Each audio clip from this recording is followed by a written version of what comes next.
स्वामी समर्थ. चला वडापाव करूया. तेल टाकले, त्याच्यात जिरे मोहरा टाकून लसूण अद्रकची पेस्ट टाकून मिरच्या वाटलेल्या टाकायच्या. त्याच्यामध्ये मग हळद मीठ गरम मसाला टाकून बटाटे उकडलेले टाकून फ्राय करून घेऊया थोड्या वेळ. त्याच्यामध्ये कोथिंबीर आणि कस्तुरी मेथी घालूया. चला 2 मिनटं तसंच ठेवून पिठाची तयारी करू. पीठ घेतलं आहे, पिठामध्ये सोड्या आणि ओवा टाकून घेऊया. थोडं पाणी टाकून हलवून घेऊया. मस्त मिश्रण तयार झालेलं आहे आपलं. 2 मिनटं बाजूला ठेवून आपण भाजीचे वडे तयार करून घेऊया. मी वडे करून घेतलेले आहेत. 5-6 वडे केले तयार. छान बघा.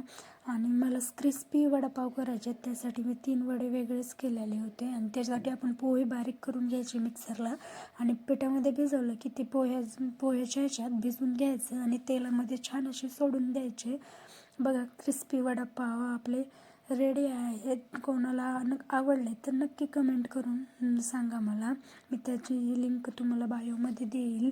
आणि सिम्पलसुद्धा मी वडे केलेले आहेत. तर सिम्पल माझ्या मिस्टरांना आवडतात आणि क्रिस्पी मला आवडतात, त्यामुळे मी 2 प्रकारची वडे केलेली आहेत. बघा, तुम्हाला आवडलं तर नक्की मला सांगा. कमेंट करून फॉलो करून नक्की सांगा कसे वाटतात ते.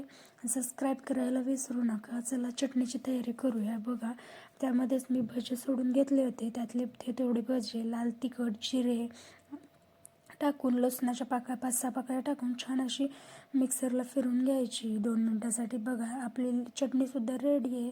Thank you so much.